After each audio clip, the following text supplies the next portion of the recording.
समाचार में आपका स्वागत है। मैं हूं तमन्ना। आइए चलते हैं आज की खबर की ओर। हाईकोर्ट की शरण में पहुंची मीनाक्षी नटराजन, राज्यसभा चुनाव में नॉमिनेशन खारिज करने को दी चुनौती। कांग्रेस नेत्री मीनाक्षी नटराजन राज्यसभा का नामांकन पत्र रद्द करने के खिलाफ मध्य प्रदेश हाईकोर्ट में याचिका लगाने पहुंची। उन्होंने कहा कि मेरा नामांकन पत्र जिस आधार पर रद्द किया गया उस मामले को संज्ञान तक नहीं लिया गया था। चुनाव आयोग पूरी तरह से कॉम्प्रोमाइज्ड है। 45 दिन की अवधि में हमें इस मामले में कोर्ट के सामने रखना था, इसलिए हम मध्य प्रदेश हाईकोर्ट पहुंचे हैं और चुनाव याचिका लगा रहे हैं। हिले नहीं है अपनी जगह से यार, आप लग गए वीडियो में।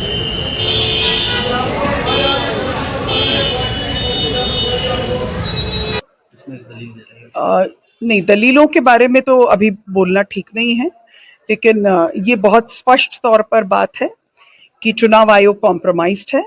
जो राहुल जी बहुत दिनों से कह रहे हैं, रिटर्निंग ऑफिसर्स कॉम्प्रोमाइज्ड हैं। वो उस मामले को जिसका संज्ञान तक कोर्ट ने नहीं लिया था हैदराबाद में, उसको वो संज्ञान में लिया गया मामला बताकर उन्होंने मेरे नामांकन को खारिज किया। उसको हम आज चुनौती दे रहे हैं। और क्योंकि माननीय उच्चतम न्यायालय ने एक दर्ज प्रक्रिया के तहत हमें ये कहा, डायरेक्शंस भी दिया कि हमें चुनाव याचिका फाइल करनी चाहिए, तो 45 दिन के नियत समय अवधि के बीच में हम ये चुनाव याचिका दायर करें। वहीं मीनाक्षी नटराजन ने दिल्ली में चल रहे आंदोलन पर प्रतिक्रिया देते हुए कहा कि यह मौजूदा भारतीय जनता पार्टी सरकार के खिलाफ टर्निंग पॉइंट है। सरकार की नीतियों के खिलाफ जब भी कोई आंदोलन होते हैं तो आंदोलनकारियों को देशद्रोही करार दिया जाता है, लेकिन अब जनता समझ गई है। सोमवार का दिन भारत के इतिहास में काला दिन के रूप में लिखा जाएगा। कहाँ से जिला पंचायत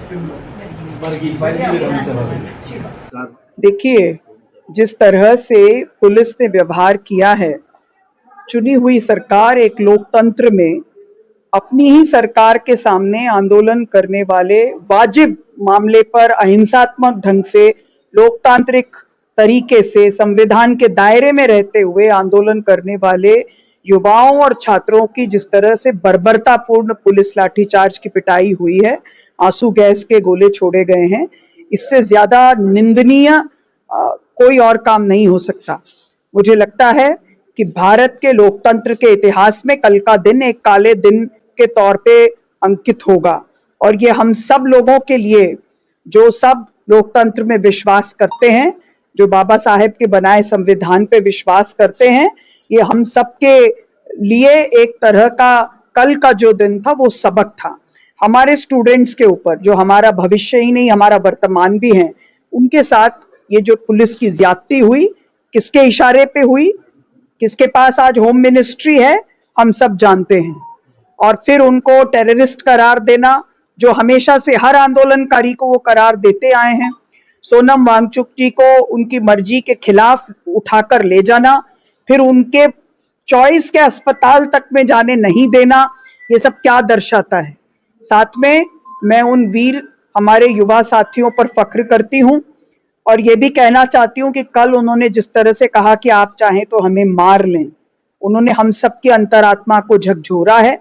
जिस तरह से आजादी के लड़ाई के दौरान हमारे सत्याग्रही बिहेव करते थे, जिस तरह का व्यवहार वो करते थे, वैसा व्यवहार कल वापस देखने को मिला। और मैं ये भी कहूंगी कि अब तक जितने सुइसाइड्स हुए हैं नीट के बाद, उसके फ्रस्ट्रेशन के तहत, जिसमें हमारे भी प्रदेश की 2 बालिकाएं हैं, उनके शोकग्रस्त परिवार के प्रति मैं अपनी संवेदनाएं व्यक्त करती हूँ। जिन लोगों का इलाज चल रहा है उन सबके शीघ्र स्वास्थ्य लाभ की कामना करती हूँ। जो कल के प्रदर्शन में जिन पर बहुत बर्बरता के साथ, जिनके साथ पुलिस ने व्यवहार किया है, कुछ मानवीय पक्ष भी कुछ अलग अलग पुलिस के कर्मचारियों के देखने को मिले हैं। क्योंकि मुझे लगता है कि चाहे वो इस तरफ थे या उस तरफ थे, सबकी अंतरात्मा को कल झकझोरा गया। सबने ये महसूस किया कि हम अपने युवाओं को फेल हमने किया है। ये थी आज की खबरें।